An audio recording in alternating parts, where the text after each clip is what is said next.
Damn, son, where'd you find this? Welcome to episode 29 of the Fly Route Podcast. I am your host, Anthony, aka Tony Playboy, aka I'm bringing back the Brooklyn Bounce Back, and I'm joined here by one of my best friends, DeMarcus, aka Responsible Gun Owner, aka Marshon Gattimore. You got any AKAs for yourself today? AKA the hype is not real. The hype is not real. All right.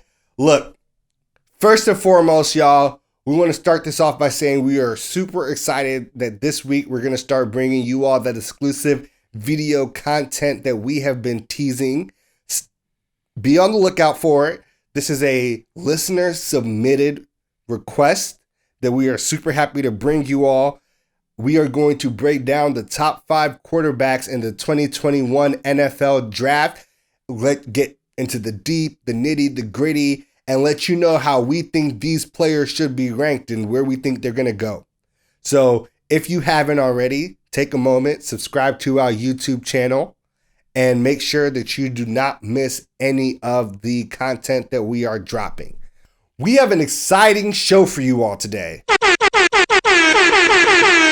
We are going to get into the story about Saints cornerback Marshon Lattimore, or Marshon Gattimore, who was recently arrested with a stolen firearm. We are going to get into all of the trades that happened in the NBA trade deadline and the subsequent buyout market that shook up the league but really did nothing to the top of it. We are going to get into the fly route for the San Francisco 49ers now that they have traded up to number 3 in the NFL draft. And we're going to give you the RPO Run Pass Option segment where we give you the hottest storylines in sports news for the week and let you know if we are going to run with them or pass on them. And last but not least, a big ballers bouquet for the GOAT, Michael Jordan. The Fly Route Pod. The Fly Route Pod. The Fly Route Pod. The Fly Route Pod. Welcome to the tee-off. No love. I was about to do the... Yeah, I know you was feeling it. All right, let's see if we get it going this time.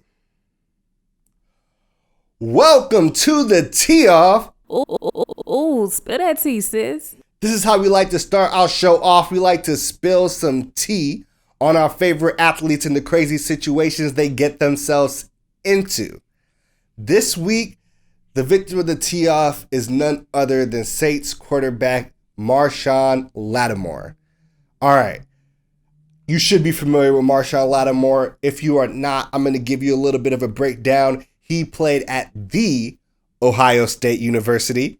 He was the 11th pick in the 2017 NFL draft by none other than the New Orleans Saints. And if you don't know, this man is a certified baller. 3-time Pro Bowl, only 3 seasons played. So he came into the league as one of the best corners in the league. Absolutely. Guaranteed baller. He was the NFL Defensive Rookie in the year 2017. There is nothing about this man's game that I have anything negative to say about right now. You know, but I bet if you were already good and you had to guard Mike Thomas every day in practice, you'd be pretty good too. I bet you would be. Like, steel sharpens steel. Steel sharpens steel. Because somebody's guarding him. Even though he can't guard Mike, somebody guarding him every day. And you guarded him in them short slant routes that you know, and he know you and you know him. And Drew knows him real well. So, yeah, I bet that makes you a lot better very quickly. Marshon Lattimore, your game is undeniable. Unfortunately, you got caught slipping, player. Now, first and foremost, we mean you no disrespect. By the end of this fly route, y'all will know Marshon Lattimore is not a nigga to play with. Like, he with the blicky, the cover sticky. Look, Marshon Lattimore was arrested like late last week in Cleveland, his hometown, on the suspicion of having a stolen gun. Hold up. How is it suspicion? Either you have the stolen gun or you don't have a stolen gun. Here's what happens. So he gets pulled over by the police. There are some details about the police unit that pulled him over that will be important later on in this story. But basically what happens is he gets pulled over by the police. The police come up and they're like, okay, you all had several traffic violations and your tail light isn't working. I'm rolling my eyes at the tail light thing too. Now, they see a gun. One of these niggas in this car had their gun visible enough to the police that the police were like, all right, cuz we got to search the car now. There's a gun in the vehicle. Marshon Lattimore has a concealed weapon on him when they search everybody in the car. Marshon Lattimore's concealed weapon is suspected of being stolen in like a robbery in 2018 or something like that. And look, but it's more important. So there's two things. He has a charge for suspicion of a stolen property, but he also has a charge for refusing to disclose a concealed weapon to a police officer, which is illegal in the state of Ohio. So based off just the fact that he did not report the gun promptly when he was pulled over, they have like basically reason to arrest him. Yeah. And then the gun ends up like being supposedly stolen in the robbery from 2018. That is neither here nor there. So what happens is he gets stopped, right? They say they smell some weed in the car. Both you've been smoking some weed and you still got the pack on you.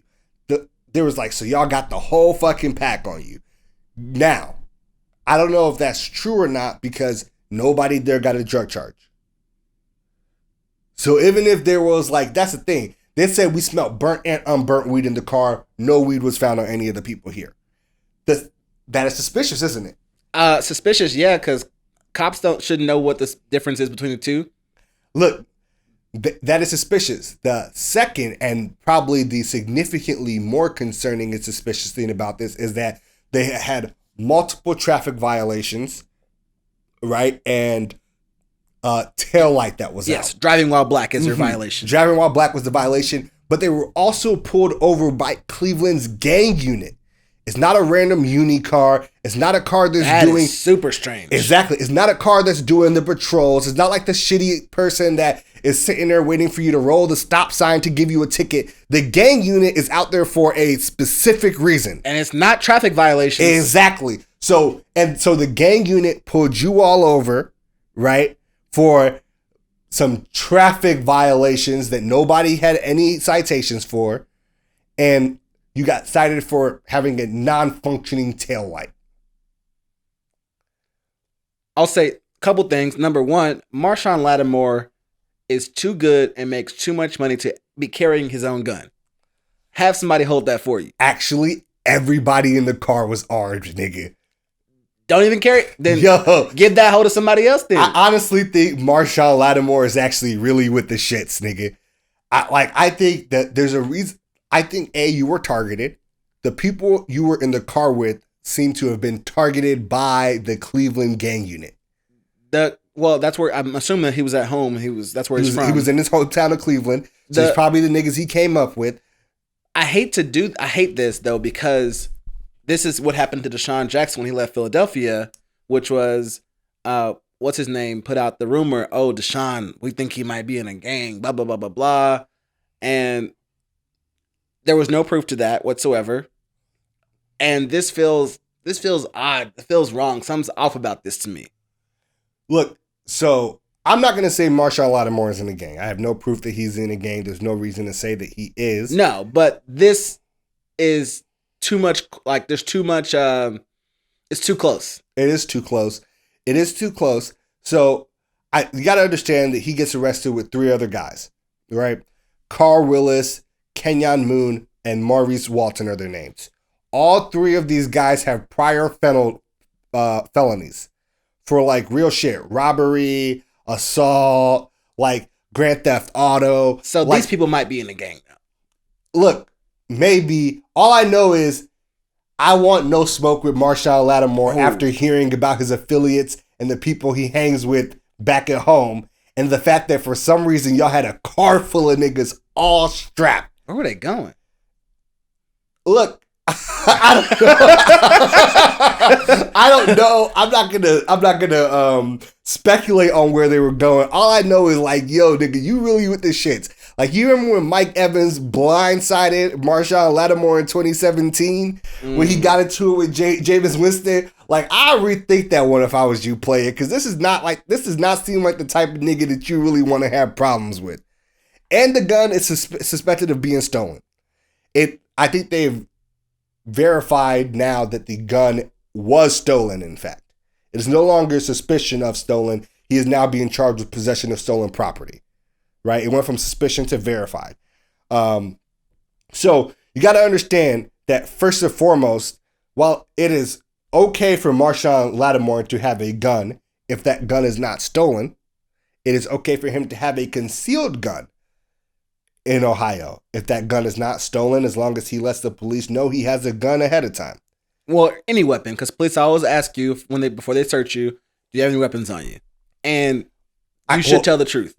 I don't think they had to get that far because them niggas could literally see, according to them, right? So allegedly, a Glock 19, that not Lattimore's gun, but one of the other three men in the car, they had a Glock 19 that was visible from outside the vehicle.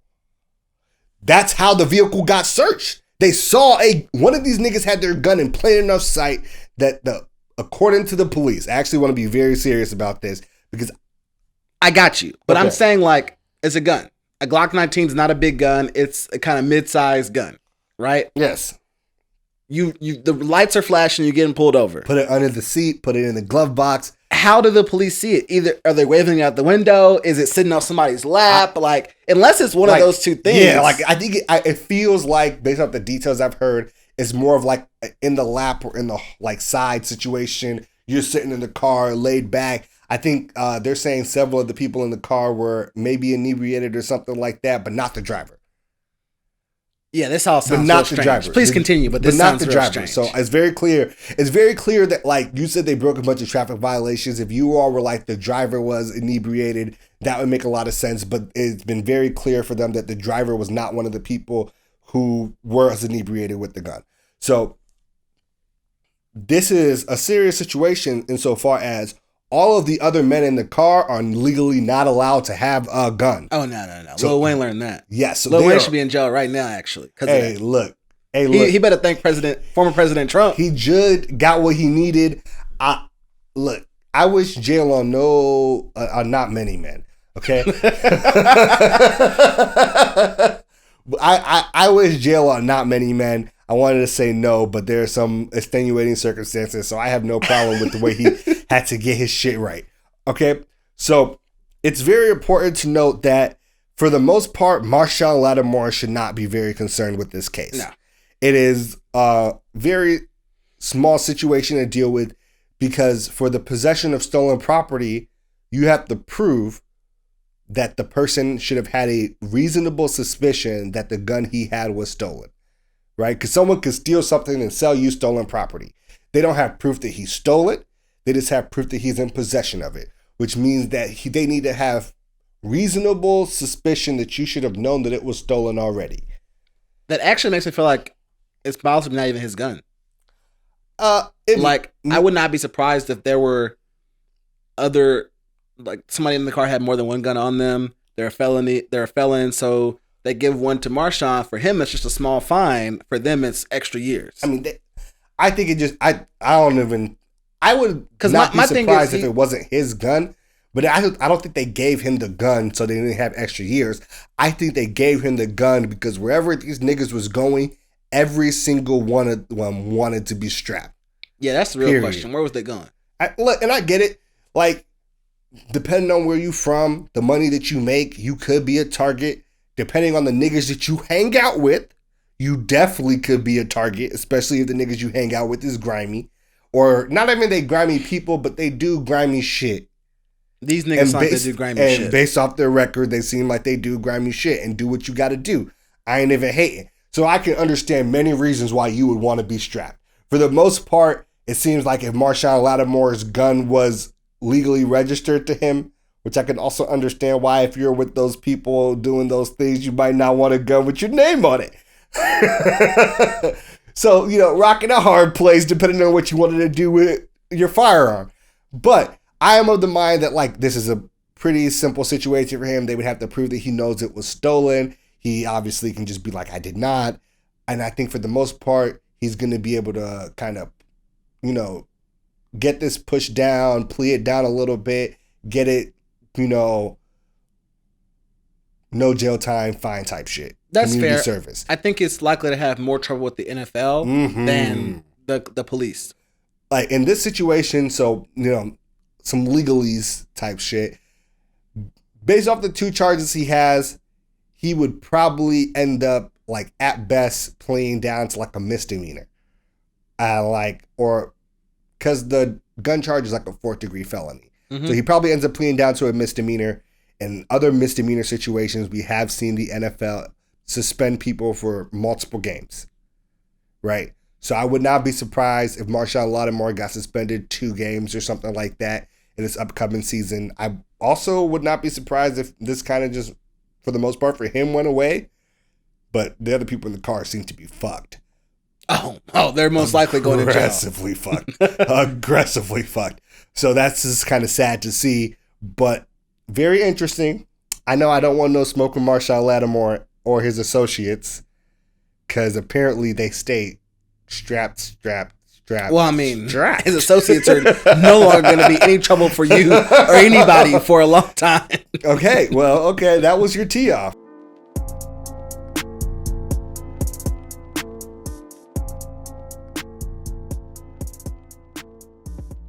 Y'all is Tony Playboy. All right, let's get into our breakdown.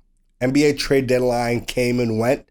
The buyout market is picking up. A lot of major things have happened in the NBA, and I want to start with the buyout market. 2 huge moves, the ones that everybody are talking about. LaMarcus Aldridge gets bought out, makes his way down to Brooklyn or up to Brooklyn, and Andre Drummond gets bought out and makes his way finally to the Lakers. Something that it seems like we all knew was going to happen for like the last month and a half, but it's finally official. Between these 2 moves, DeMarcus, which of them do you feel is more impactful to the NBA season? Drummond to the Lakers. Okay. I think the Lakers had a much thinner margin for error than the Nets do right now.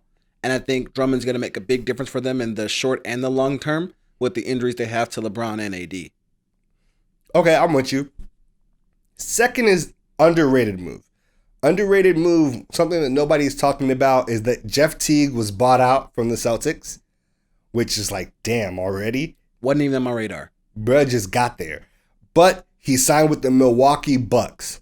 And that's something that nobody is talking about. And look, if we are going to make a deal, out of a later trade that we'll talk about of George Hill making his way to the Bucks, I feel like Jeff Teague deserves some attention for making his way to the Bucks as well. We keep talking about how the Bucks need people that can handle the ball around Giannis. That's another ball handler that you can put on the court. Another person that has led offenses in a more than efficient fashion in the NBA before. I'll say the Bucks are starting to feel really deep. Yes, indeed. They don't have a bunch of stars per se, but they got a really good superstar. And they got a lot of both star help and role players to help him. And they are healthier than a lot of the other teams in the East are right now, including the Nets and the Sixers. Okay, I actually like that a lot. So let's move down to the trade deadline. Shit was on fire once it picked up at the very end. And the first team that I want to talk about, of course, See Red, the Chicago Bulls. I don't think I'm exaggerating here when I say Arturos and AK we trust, and the Chicago Bulls probably had the best NBA trade deadline. The Chicago Bulls made a plethora of trades at the end. The one that is the biggest hit is that Nikola Vucevic and Al-Farouq Aminu are both now Chicago Bulls. We sent back Otto Porter Jr., which by far is one of the worst NBA contracts of the last 5 years, which is mean, but God, he couldn't stay healthy. We paid him so much money. Wendell Carter Jr., who I'm still high on. I think he's very talented but undersized to play the 5 in this league. And 2 first-round picks this year and 2023, skipping a year. That's huge. Mm-hmm. Another all-star comes to Chicago. Chicago has 2 all-stars. Can you remember the last time that was a thing? Probably 2008, maybe? D-Rose and Noah. Joakim Noah. So to grade this trade, on face, I feel like I want to be high on it, but looking at what they gave up, it brings my value down to a C. I think the 2 first-round draft picks given up and the possible upside of Wendell Carter Jr. brings me down. I think Vucevic is very good. I think Al-Farouq Aminu has been traded a bunch of times. I'm not sure if anybody actually likes him or if he works in any system. And so right now, I think it's a C. But if these guys fit, of course, that could go higher.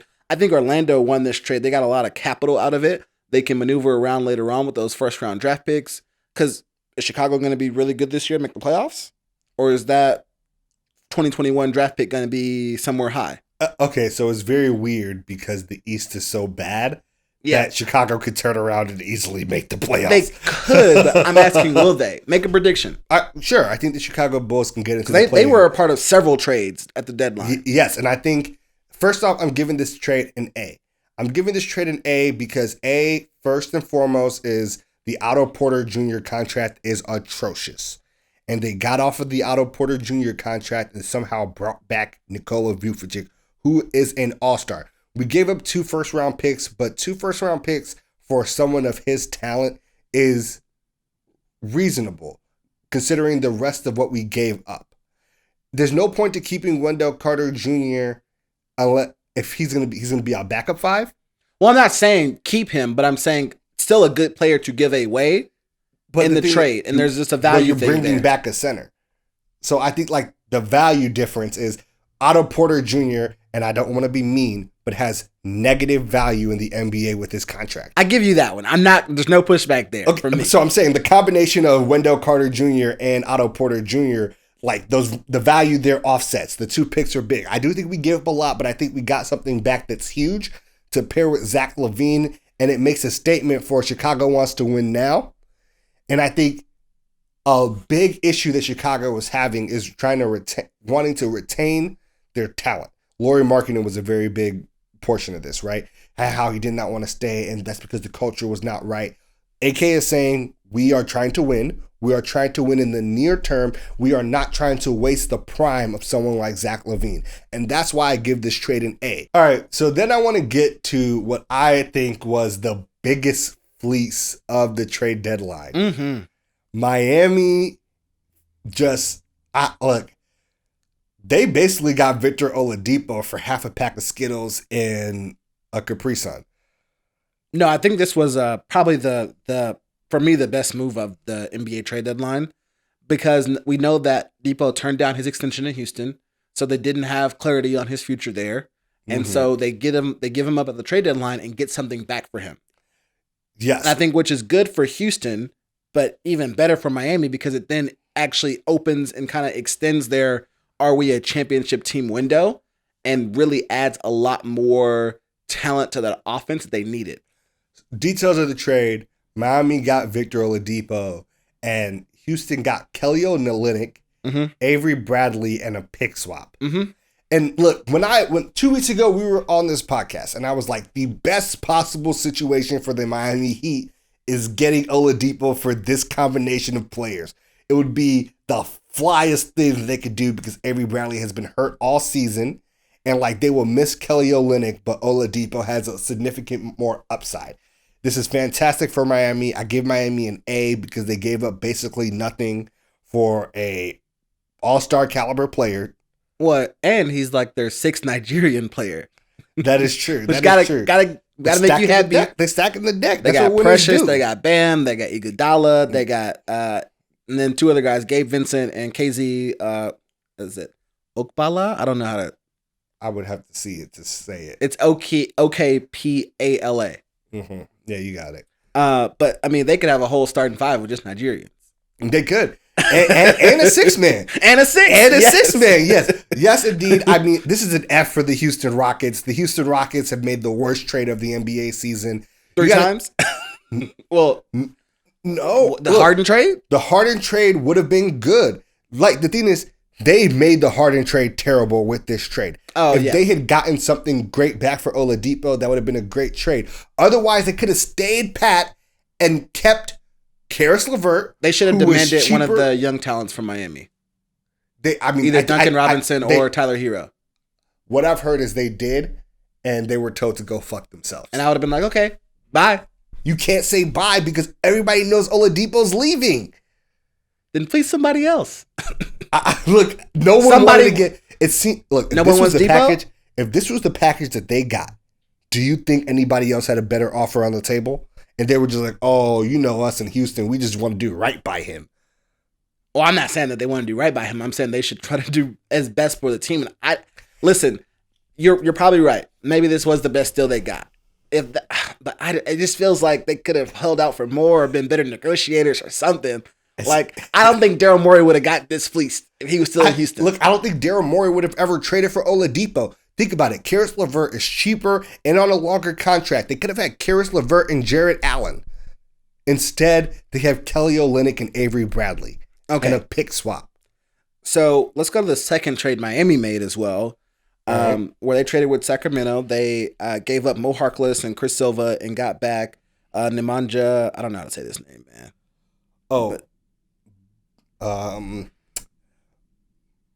I don't know if the beat. Yeah, I think the J might be silent. I don't know. Yeah. For me, I mean, I think Nemanja will help with the spacing for the Heat on the floor a little bit. But besides that, this trade does not move the needle for me. I would have to say probably like a D. There's nothing for me. So, okay. Look, I feel like your grades are harsh. I feel like the grade is harsh. You should be in my class then. Look, I'm just saying, I feel like the grade is harsh because a D makes me feel like you think Miami got worse with this trade. That's what a D says. A D says, okay, I'll give it a C. Below then. average. I'll give it a C. C is average. I'll go C. Okay, I'm just saying, like, that means you think Miami is like, you know when you do like the NBA trade machine and it's like, we project this team gets this many wins or loses this many, like, a D means you think they have lost wins with this trade. I'll say okay. I don't think they've lost wins. I think it does nothing. Okay. I think it's more of a roster move than just to make the numbers match with the additions and subtractions at the trade deadline rather than make our team better. Okay, I'm with that. We'll move on down to LA, the Clippers. The Clippers have finally done what everybody wanted to see all season long. What they needed. Yes, they have attained Rajon Rondo. And all they gave up was Lou Will and 2 second-round picks. So this is a win-win-win for everybody. First off, the Clippers, I'm going to say this is a very strong B+ for me. The Clippers get their distributor of the basketball and, more importantly, a leader, which was super, super important for the Clippers because, as I've said, Kawhi and Paul George are not leaders in that locker room. And the Lou Will thing was lemon pepper gate. Lemon paper gate. That's what I'm calling it now. Was still a problem in that locker room. Now Lou gets to go to Atlanta. He can go to Magic City whenever he wants to. He lives there now. Again, this is his second stint with the Hawks. And the Clippers probably are where we think they should be, which is the conference finals against the Lakers this year with a better point guard who can distribute the ball and run their offense. I do think this is a good trade for the Clippers. I agree with a B+ grade because it just filled holes that they had. It's a fit thing too. Yes. They filled holes that they had, and if you think that the Lou Will thing was still kind of hurting this team's chemistry, which, look, you're more than welcome to believe that, then this is huge for them. I think the Hawks actually get an A- here. The Hawks came off great. First off, Rondo's contract is $7.5 million a year, 2 for 15. That is a lot of money for the way Rondo was playing for the Hawks. And since Rondo don't really play until the playoffs and the Hawks don't really make the playoffs, what you paying for, right? That's disappointing. Lou Will's contract is a year shorter. Lou Will's contract is a little bit more, though. But they also got 2 first-round picks, got off a contract. I thought it was 2 seconds. 2 seconds. Thank you. They got 2 second-round picks, got off a contract that, like, The Clippers don't have 2 first-round picks to give. No. Those is Presties. Yeah, those are gone. Presties. I was like, that's why I was like, this is 2 seconds, bro. This is not 2 first. Yeah, they don't have any first-round picks to give. Damn, are the Clippers not going to pick it all? For like 6 years. But, hey, if they win a chip, they'll feel like it's all worth it. So, this is great move for the Hawks. They get off Rondo's contract. Rondo was not really fitting well for them, and they get a bunch of draft capital back. I like it. So let's go out west. Mile High. Denver makes 2 big trades. The first trade, they get Aaron Gordon and Gary Clark, and they give up Gary Harris, RJ Hampton, and a 2025 first-round draft pick that is protected. Okay. I like this trade. I feel like they are trying to fix the things that they lost in the offseason this year, right? I feel like Aaron Gordon is supposed to replace Jeremy Grant for them, right? And he's also supposed to provide a lot of defense for them. They don't need more scoring. That's the thing. But he is a great scoring threat for them. They need a lot of protection on the rim and more defense overall because that's where they are falling off at. Now, I'm not sure how this will all gel and what his position will be for them, but I do think this is showing that they are trying to make that next step because they have a core that they think can contend, and that's what you want to see at the trade deadline. A team saying we can contend and we are going all in for it. What they gave up, Gary Harris, just like contract value, production value was not there.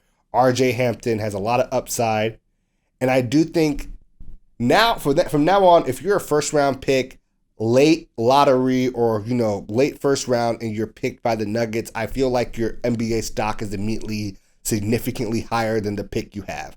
Like Michael Porter Jr., Bol, RJ Hampton, I feel like people are just like, whatever the Nuggets are doing, they are clearly finding the talent a lot lower than other people are. No, I like this trade. I would say A- for the Nuggets. I think it adds, depending on who you talk to, a second or a third. Some would say a third, others would say a second, depending on where you are on Jamal Murray. Some people were very low on him. Yes, you. Look. And so I think it moves the needle a lot for the Nuggets. I think it adds depth, and I think you can use Gordon as a body to throw at LeBron in the playoffs. Look, this is weird because this trade plus more picks was actually what I thought they should try to give up for Bradley Beal when I had my comments about Jamal Murray that you did not like, and I stick by those comments even though his offensive game has become more consistent as of late. And again, I think Jamal Murray is a fantastic defender, and that is underrated. And I'm not sure if I want to see him play more defense and Gordon more offense, but they really need rim protection, which brings us to their second trade, where the Denver Nuggets get JaVale McGee and the Cavs get Isaiah Hartenstein and a 2023 and a 2027 second round pick. The 2023 pick is protected. The 2027 pick is unprotected.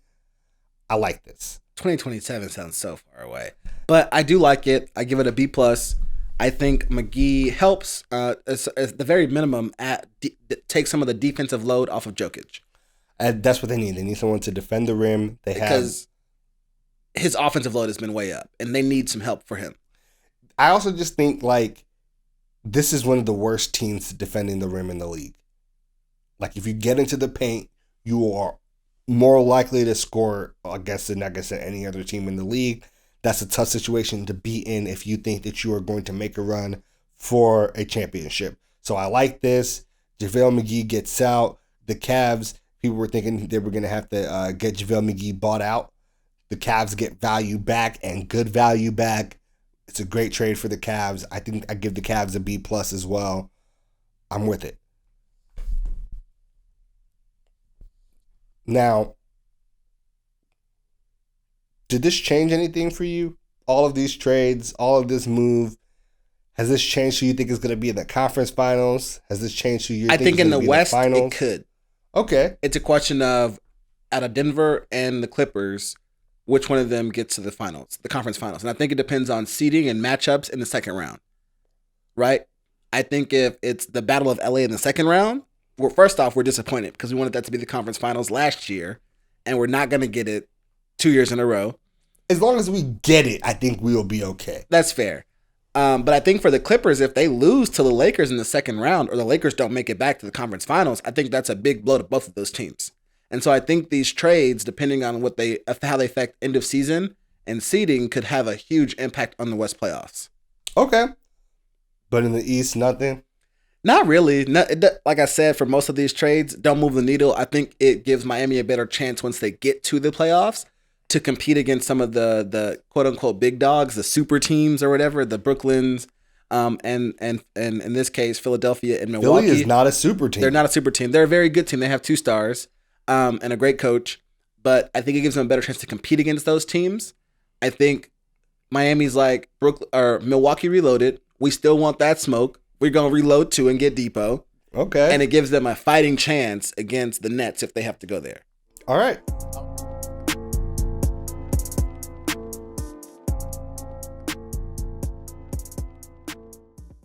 What's up, Playboy? All right. Look, the NFL has gotten shaken up. The NFL draft has been shaken up. The Dolphins moved to number 3, all the way to number 12, and then back up to 6.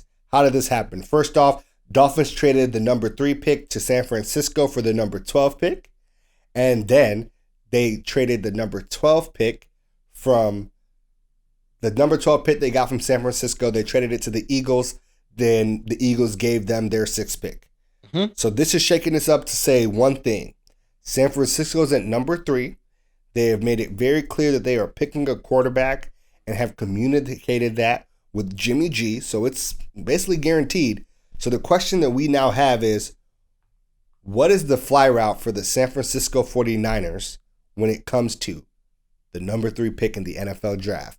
Right. So we got to know a few things first. The first is who's going 1 and 2. First off, check out our extra content on YouTube about the NFL draft and the quarterbacks. And that means it's likely going to be Trevor Lawrence and probably Zach Wilson. Mm-hmm. So now you're at 3 and you've got Justin Fields, you've got Trey Lance, you've got Mac Jones available, and you're like, ooh, who do I pick? How do I not mess this up? So that's the first thing. The second thing is I'm going to introduce a new advanced analytic to our audience today. Okay. It's called RAS, and it stands for Relative Athletic Score. And what this does is it combines all of the metrics you would get at a combine or a pro day into a score that compares them to other people in their position. So the best person is always a 10, the worst person is always a 0, and average is always 5. And everyone's kind of ranked accordingly in their groupings. So, and this is true for draft prospects and current NFL talent. So that's the first thing. So for example, Jimmy Garoppolo, who is the quarterback in question who might lose his job, averages a 5.01, which is the definition of average. Mm-hmm. Now, why is that important? Well, that's important because Kyle Shanahan, who coaches the Niners, likes athletic quarterbacks. He likes to run the outside zone, a little play action. He likes to create space, move the quarterback around. This is also something his dad was very famous for when he ran offenses, etc. And so you think, okay, if the Niners get a quarterback, it's got to be someone athletic. Got it. You with me so far? I'm with you, but man, neither of Shanahan's quarterbacks so far have been very athletic. No, they have not. And so you got to think maybe he wants, he plays maybe the Packers and sees Aaron Rodgers can run around and make all the throws, and he's like, ooh, what if I had my offense but with him? It would look damn good. And that's where it brings me to the 2021 draft and who's left. So let's look at the RAS scores, you would say, for the top prospects. Well, most of them don't have one. Why? Because they have failed to run a 40 or do something that's necessary for this score. Okay. So the only thing we have left in is their college tape. How athletic did they look? Did they move around the pocket at all? Did they scramble? Were they able to make these throws downfield, etc.? So when I look at the Niners, you said they moved up to 3, so they're getting a quarterback. But you said, that they're going to stay with Garoppolo for the short term. And for me, that gives away who they're taking. Okay. It gives it away. Okay. It's Trey Lance. It's easy. Trey Lance out of North Dakota State has played 2 years technically, but really only 1 year in college. But that 1 year looked crazy athletic. 6'4", 224, freaky fast, has great arm talent, but needs some help with the mechanics and throwing and all that stuff. And so you need to sit him. You need to sit him for possibly up to a year, maybe even a little bit longer, depending on where you're at. And you got Jimmy Garoppolo. So Jimmy Garoppolo's cap hit this year is like $24 million, and they're going to pay him. And for me, there's no way you take, for example, Justin Fields, where I think there will be great pressure to start him early because of how he looked at Ohio State and how he looked at his pro day, versus if you take Trey Lance from North Dakota State and people, you say, I'm going to sit him for a year, people are like, oh, okay, that makes sense, North Dakota State, blah, blah, blah, blah. But Justin Fields, Ohio State, you're like, oh, he's got to start. He's better than Jimmy G. He would make this team so much better. There'd be so much pressure. It doesn't make sense to trade up to 3 and keep Garoppolo. Because like, if you're going to do it and move up to 3, then trade Garoppolo when you move up to 3 and get off the cap. And then you take Fields and he's the clear number 1. So I have 2 feelings. The first is good organizations do not succumb to pressure. I don't think they succumb, but I think this is a part of the calculus. I think it's giving it away. No, I understand why that makes a lot of sense. I'm just going to say good organizations do not succumb to the pressure. Good organizations say we have a plan. We are going to follow through on that plan because we think it is what is best. So people will clamor all they want for Justin Fields if they chose him, but they're like, no, we want to give him some time. We want to let him mature some, get his feet wet in the sport at the professional level. And they would follow through with that because they don't seem like panickers in San Francisco. Nothing the San Francisco 49ers have done, and since Kyle Shanahan has got there, says we panic. Remember when they gave Jimmy G that massive contract before he was proven and everybody was like, what the hell are you doing? And now the way that contract is set up and how there's no real dead cap whenever they want to leave him after this season, and it all worked out really well. Mm-hmm. This is an organization that plans. You're right. And is meticulous. Mm-hmm. That's all I'm going to say about the pressure thing. I'll concede that argument. All right. Please continue. I will concede they are planners, which is why I think they're going to take they're not going to take Fields. They're going to take Lance because they are planning to sit him for a year behind Garoppolo. This team wants to win. Despite not being pressured from the outside, I think there's pressure from the inside, from the owner, to win. I think if they keep Garoppolo for a year, they say, hey, he was hurt last year. The team was hurt. We keep him for a year. The contract is doable. $24 million for a starting quarterback is not bad in this league. When that gets 40, it's good. That's not bad. It's good. So you keep Garoppolo. You try to get to the playoffs maybe this year coming up. They're a playoff team if they're healthy. And see what you can do. If it don't work out, you don't win at all, guess what? You got Lance. He's been there for a year. He's in the offense. He's learned it. You've rebuilt his mechanics, etc., and you're ready to run it back again. And possibly in his second year and first year as a starter could be a playoff team. And so that is the reason why I think they take Lance, because they are planners, because they are meticulous, and because they want to win. Okay, so I heard all the Trey Lance rumors. It's getting kind of hot up there at number 3 for Trey Lance. And a couple weeks ago, we started prepping our quarterback draft board for some content that you all can catch on our YouTube channel. And I had some notes watching some Trey Lance film, listening to people talk about him. And some of my notes were just like, he throws really infrequently. He threw less than 18 times a game and only played 1 real season. And he is extremely athletic. Mm-hmm. And I'm saying, and the third thing that I wrote down here was, shouldn't start maybe? ? So I see how you got there. Mm-hmm. He does seem like a quarterback that if he got to sit for some time and got to be coached up, could come out and be really fantastic. I feel like he has a lot of Josh Allen in him. He has a massive arm. He's uber athletic. And it's just about kind of, we saw Josh Allen year 1. No one was impressed. We saw him year 2. No one was impressed, but they were like, it got better. And then year 3, everybody was like, what the fuck? Right? I could definitely see that happening with Trey Lance. I could also see him being Mitch Trubisky. You moved up to take him. He was inexperienced. There wasn't a lot of tape on him. He showed up and he kept showing you all the things that were so great about him, but he also kept showing you a lot of bad that you somehow ignored when you moved up to take him the way you did. That's where I'm at. And I don't know if they want to play boom bust that much in San Francisco when the rest of their team is so good. Right? Like, they had Jimmy G barely throwing the ball and they got to the Super Bowl. Exactly. That's what I'm saying. So I don't know if you want to take a big chance that could bust when your team is that good, but maybe you're just like highest ceiling, untapped potential. I believe I'm that good of a coach that I can definitely get him to that level that we believe he can get to. I understand. And I also am pretty sure that he is dating Colin Cowherd's daughter. Was not aware of that. Yeah, look, there are some heavy rumors about this. People have saw him tossing the IG comments. Colin Cowherd actually said on the show that Trey Lance was in his house the other day. And I'm just like, how does... Oh, I need reporting, Colin. I need reporting. Yeah. So I'm just like, how does Trey Lance end up in Colin Cowherd's house otherwise? As Colin says, put on your big J journalism hat, Colin, and give us all the details. Exactly. So I'm loving Trey Lance. I feel like his ceiling is very high. But for me, I feel like the fly route is Justin Fields. And I feel like they want a quarterback that is more proven. They have more games on him. They have more film on him. And they have a way better idea of what he is going to be and what he's not going to be.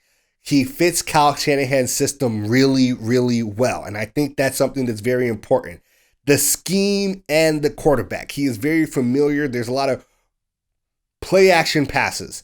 Right? Kyle Shanahan does a lot with play action because he wants to develop everything off of a very strong run game. That is something Justin Fields was very familiar with. We know Kyle Shanahan likes moving the pocket. We just saw Justin Fields ran a 4.4, so he can definitely be athletic and move that pocket. But he also has shown that he can make all of the throws and make them accurately. That is big. I feel like a lot of people also had Mac Jones on their list because he kind of looks like the prototypical Kyle Shanahan quarterback so far. Not super athletic, really good processor, can make every throw, etc. And I actually think that Kyle Shanahan wants to add another dimension to that offense. And I think the most risk-free at number 3 for adding that extra dimension to the offense where you can start adding some RPOs, which is something that you almost never see in the Shanahan system, is Justin Fields. He can make all the throws. He's patient enough in the pocket that you know when you have scripted a throw, he's not going to throw it away too fast. But if you have planned a particular run for him, especially the way Kyle Shanahan schemes up things with all that movement on the line, that if you get him on a breakaway, he has receiver level speed. Okay. I like it. I feel like that's the fly route for me. We will know for sure by about 9 o'clock on April 29th. And if I'm right, I'm calling you. Look, personally, I hope that you are right. But I believe that the best choice is Justin Fields. All right. And that's our fly route.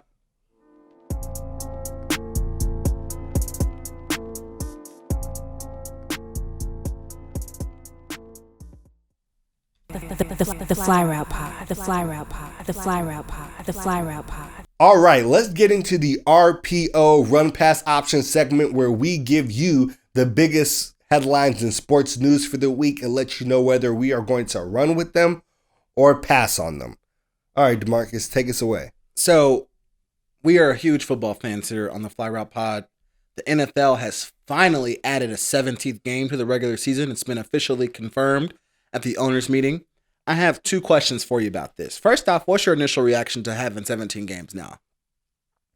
Okay, my initial reaction is this is going to change the league in a very low-key but pervasive way, and that's the way that we count stats. So that actually brings us to my second question. Okay. Which is, what records do you see falling now that we have 17 games All the that we passing once records. thought that were safe? All the passing records are going to get crushed. I I can see the single season rushing record getting crushed. I can see someone like Derrick Henry giving Derrick Henry that extra game, right? It's huge. So think about it like this. When we talk about especially running backs and wide receivers, the 1,000-yard season is the metric. 1,000-yard runner, you had a fantastic year. A 2,000-yard runner, you had an all-time year, right? A wide receiver, if you're a 1,000-yard receiver, you are a Pro Bowl receiver, basically, right? Now people are going to get that one more game. This has been like this way for like 70 years, something like that. Since 1978, it started the modern era with 16 games. Fantastic. And we have just like a plethora of stats that are based off that 16 game mark. Right. Records based off that 16 game mark. I feel like now with that extra game, it makes things a lot easier to meet the metrics that we thought. Is it 1,000-yard season still the 1,000-yard season? I want to say, yeah, I feel like it still is. I think that for the most part, a lot of these, especially like the running things, will not change very much. For example, OJ got 2,000 yards in 14 games, and yet only like 3 guys have gotten 2,000 yards in 16 games. I think it makes it more like it. I think guys will get closer. I'm not sure the records will fall as quickly as we think they will. Okay, the passing records are already falling so fast. I feel like we're going to see 5,000-yard seasons become more common. I feel like if you think about it like this, if there was an extra game last season, probably about 4 or 5 more running backs would have had 1,000-yard seasons. People like Zeke, Melvin Gordon, Kenyon Drake, do those people seem like they had fantastic years to you last year? No. They would have been 1,000-yard runners. When you average out 1,000 yards over 16 games, it's about 63 yards a game. And so you got to think at the very minimum, if you add an extra game, it's about 63 extra yards for most guys. And so maybe it's the 1,100-yard season now. I don't know. I think 1,000 is still a good metric. It probably means you're averaging 70-plus yards a game. Yeah, but you would have added like almost 10 wide receivers to the 1,000-yard mark. It's It's going to affect receivers more than it affects running backs, I believe. Okay, I'm just saying, like, you would have added like basically 10 more receivers to the 1,000-yard mark. It's the kind of the way that we think about these things, and I think it's going to change that a bunch. Look, for all the other concerns, get over it. It's happened already. I feel like players are concerned about playing an extra game, the wear and tear. Extremely reasonable, but they allowed it to happen.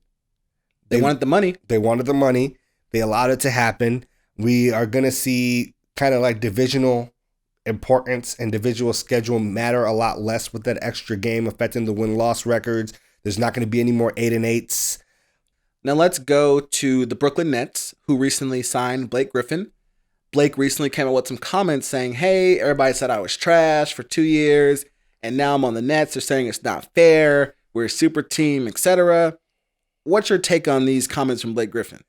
Blake is right, but Blake is wrong, right? Blake is right. A lot of people did discount Blake for like the last 2 years. They said he was trash. They said he was washed. And now they're saying it's super unfair that he is on the Nets. To be fair, it is super unfair that you are on the Nets. Not because you are some pinnacle player, which... To be fair, personally, I was like, the last time Blake Griffin was healthy and played a season, he was actually a monster NBA player. And we said that here on the Fly Route Pod. He's recovering from an injury. That is why there was such a long period of time where he had not done. Now this nigga's catching lobs and scoring like 17 points in 20 minutes. Okay? Unsurprisingly, the Brooklyn bounce back is real. Okay. Now let's go to talk about one of Blake's Brooklyn teammates, Kevin Durant, who has not been playing but has been very active on the Instagram, where he got into a recent beef with Michael Rappaport, where he insulted this man's wife. He called him things like a pussy and a, quote, cum guzzler. Was Katie out of line for these comments? Hey, not my words. Not my words. I think he called him a cum guzzling bitch. Hey. If you're going to say quote... I gotta finish the whole vulgar quote. The quote is a pale, pasty, cum guzzling bitch. If we're just gonna quote niggas, all right? Okay, but is Katie out of line for these comments? Did he go too far? Will he really meet Mike Rappaport on the corner in New York, run or pass? Oh man, I'm gonna run with this. Katie is wildin'. I want to say that Katie was probably drinking a little bit too much at home in his feelings because he's not getting to play basketball. And for a lot of players, that is their emotional outlet. Hey, I heard they legalized weed in New York. Hey, that is helpful. And the NBA do not test for weed no more. Maybe KD got some of that strong stuff and didn't know how to handle it. This is not a weed rant. This is not a weed rant. This is one of those times where if it were, though, it'd be actually a decent excuse. Be like, oh, yeah, I got a little fired up. My bad. Like, that nigga was off the Henny. That nigga was off the Henny and wanted to throw hands with Michael Rappaport. He was wilding. It was funny. Some of his comments people have called homophobic, and I do understand why. Look, Katie, bad look. Michael Rappaport, also bad luck, sharing the DM between you and this player. Like, you've had interactions with this man. You've been in the same room with him. It's clear you all are familiar enough with each other that, you're going back and forth like this. It's just not a good look for either party. Michael Rappaport, it kind of makes people not want to. It will be harder for players to trust him in the future, especially in private conversations like this, now that he's done that, and that's not good for business. But, it's his choice.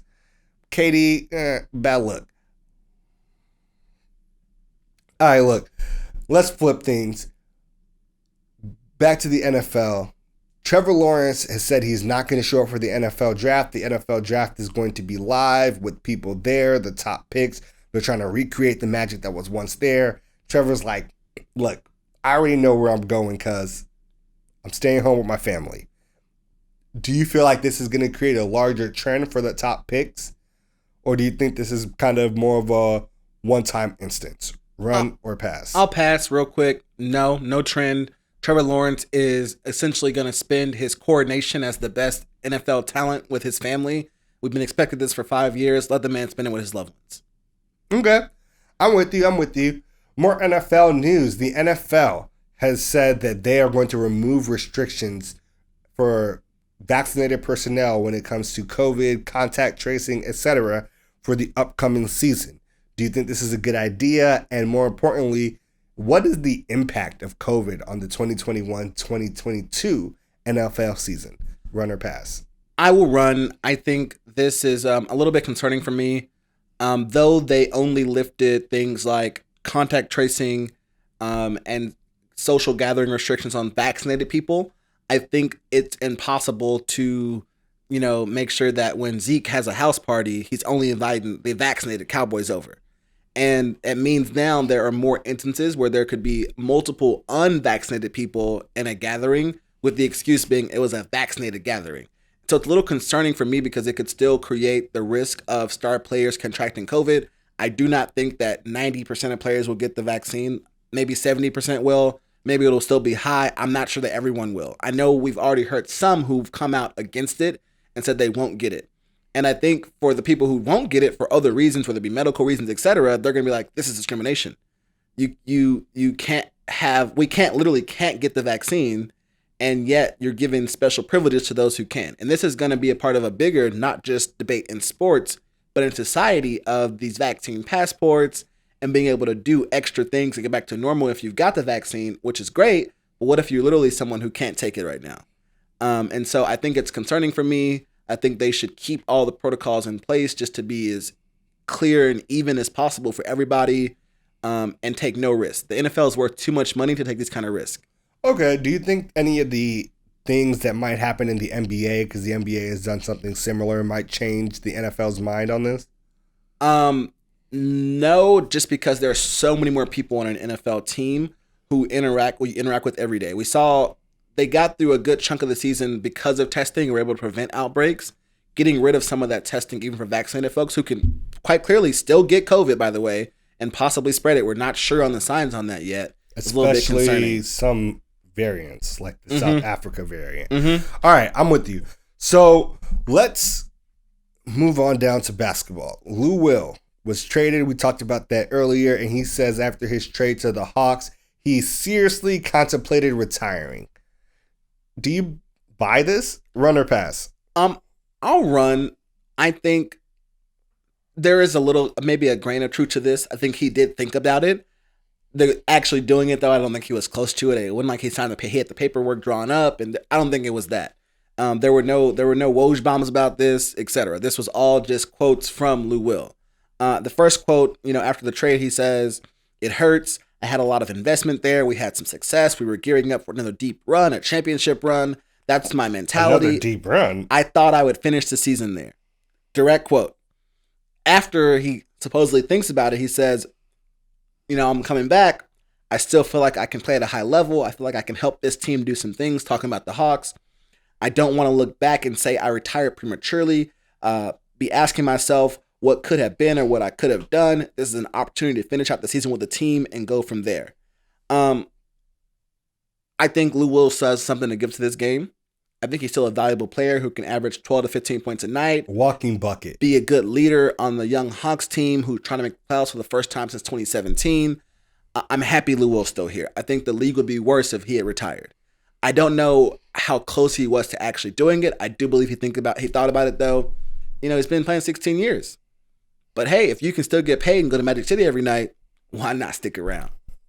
Yo, leave this man and his lemon pepper wings alone. Look, I want some lemon pepper wings. What do you mean? Bro, them lemon pepper wings did look good. Yeah, bro. We going to Atlanta?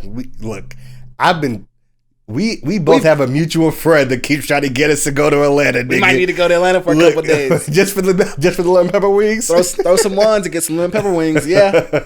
All right, last but not least, the Oklahoma City Thunder starting lineup can legally not drink in the United States. They are an average of 20.6 years old. In comparison, OU's starting lineup this year is over the legal drinking age. Do you think this is going to be a trend that we start to see in the NBA more frequently? Run or pass? I'll run. I think it will tick up a little bit. I think with stars starting to accumulate on one team, stars are typically older players. So other teams like the Thunder, for example, just don't have, number one, because of the market they're in, the ability to attract stars. And two, the stars all want to go play with each other. And so if that's the case, there are going to have to be teams that are very, very young and just get by with no-name players but can still win. I think, for example, San Antonio did a lot of this for a long time. They were older eventually, but they started off very young together as a core and were very good and were not like they were well-known household names. And so I think we will see more of this. They run 5 chips too, yeah. Yeah, that's pretty damn good. Mm-hmm. They became household names Yes. winning them 5 chips. Yes. I agree. All right, that was your run pass option.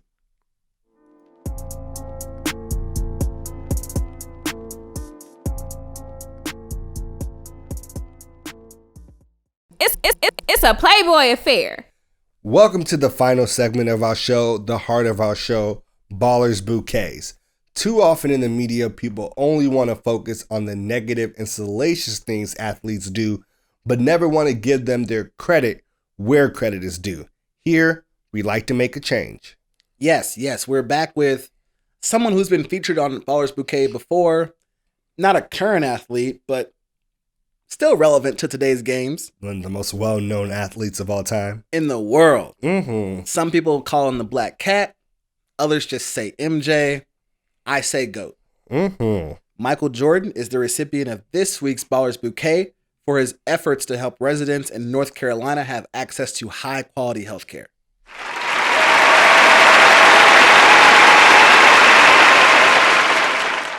So previously we featured Michael Jordan on our podcast as a Ballers Bouquet recipient back in December at the end of the year for his previous donation of $7 million to Novant Health Systems in North Carolina to open up 2 clinics. We talked about how the first of those clinics that opened up in 2019 was integral and key in providing COVID screening and testing for residents of North Carolina. And he's back again. Earlier last month, he donated $10 million, this time to open up 2 more clinics in his hometown of Wilmington, North Carolina. These clinics are going to help provide access for residents in Hanover County by 2022 who are uninsured or underinsured. And so this is very close kind of a project for MJ. It seems like it's something he's going to continue to do in his community. He's, of course, the owner of the NBA franchise out there in Charlotte. He's now going to have 4 clinics with his name on them, etc. He said, in a statement, quote, "Everyone should have access to high quality health care, no matter where they live or whether or not they have insurance. Wilmington holds a special place in my heart, and it's truly gratifying to be able to give back to the community that supported me throughout my life." And this is so good and key. Before, for those who at the beginning of this pandemic watched The Last Dance, one of the big criticisms of Jordan while he played was that he didn't care, that he wasn't an activist, that he didn't speak out, etc. And he's still not super vocal, but he is putting his money where his mouth is, and particularly at home for him. Or where his mouth isn't. Okay, I see what you did there. But we have now the Novant Health Michael Jordan Healthcare Clinic, which is like little kid pull up. Little kids may not know Jordan for being the GOAT. They may know him because his name is on the on their clinic. Yes, quite literally. Which is another kind of testament to the legacy of the greatest athlete of all time. Mm-hmm. But Jordan's donation is gonna, quote, help bring this same integrated care model to our rural and rural adjacent communities, according to the CEO of Novant Health. They said, quote, the pandemic has exacerbated health equity gaps across our state, making efforts to close them even more emergent. We look forward to standing these clinics up as quickly as possible to ensure all members of the community have access to necessary medical care. We are so appreciative of Michael's unwavering commitment to help us bring affordable care to our communities that need it most. It's only an investment in us as a partner, but it's an investment in each and every person our clinics can reach. So this now brings his total donations to over $17 million. And this pandemic has taught us, of course, so much about the impact that having healthcare and access to it can have on everyone's lives. And, this, it may seem not important to some people because you have healthcare. But as long as your neighbor doesn't, you're at risk of catching something too. And so making sure that more of our neighbors in our rural communities that are underserved have healthcare is going to be so important moving forward. Same is true for this pandemic. We got to make sure, for example, the poorer nations in this world get access to the vaccine just like the richer ones do. And until we care for our neighbors in the way that Michael Jordan is, we'll never be out of this. Also, the healthcare system in America is a fucking scam. Oh, yeah, that too. Fucking scammers. The private market is bullshit. No, it don't work. Okay. I just want to be clear. We have a healthcare crisis because the healthcare system in America is ass. I'll say Michael Jordan should not have to do this for these people to have healthcare. Somebody would think that might be the job of your government. Yes. Who you pay taxes We're very to. happy that the GOAT does this, but the GOAT should not need to do this. Okay. Look, as long as we are clear. We're going to give him the bouquet while he can still smell the roses. He deserves his fucking give him his bouquet. thanks, Yes, because he's really helping out in his community. He is filling in where our governments have failed us. Absolutely. But that's our Ballers Bouquet. Y'all is Tony Playboy. All right. That is it for episode 29 of the Fly Route podcast. As always, we want to thank each and every single one of you all for listening. We are appreciating all of the listener submitted ideas. We want to hear more from you all. We want to know what you're interested in. If you're listening, subscribe on whatever platform you're listening to, whether it's Spotify, Apple Music, etc., YouTube. Make sure you check out our YouTube for all of our new exclusive content. And we really want to hear your opinions. What have you liked so far? What are you not feeling? Your feedback is literally invaluable. And don't be afraid to go ahead and hit that notification bell so you don't miss the videos when they drop. You don't want to wait for the algorithm to give you our video. Just go ahead and hit the bell so you know when it drops. You can watch it. Usually it drops a little bit after the actual podcast drops on Apple Music and Spotify. Make sure to check us out. The Fly Route Pod. The Fly Route Pod. The Fly Route Pod. The Fly Route Pod. We want to thank you all for taking the time out of your day to listen to this video. Did you know that this video is part of a larger Fly Route podcast? Look us up wherever you watch podcasts. We are on Spotify, Apple Music, everywhere. Take the time, subscribe. We appreciate you. While we have you here, don't forget to like this video and hit that subscribe button. And while you're at it, don't forget to hit the notification bell. Otherwise, you will miss some of our YouTube videos. That's just the way YouTube works. And don't forget to follow us on Facebook, Twitter, and Instagram at The Fly Route Pod.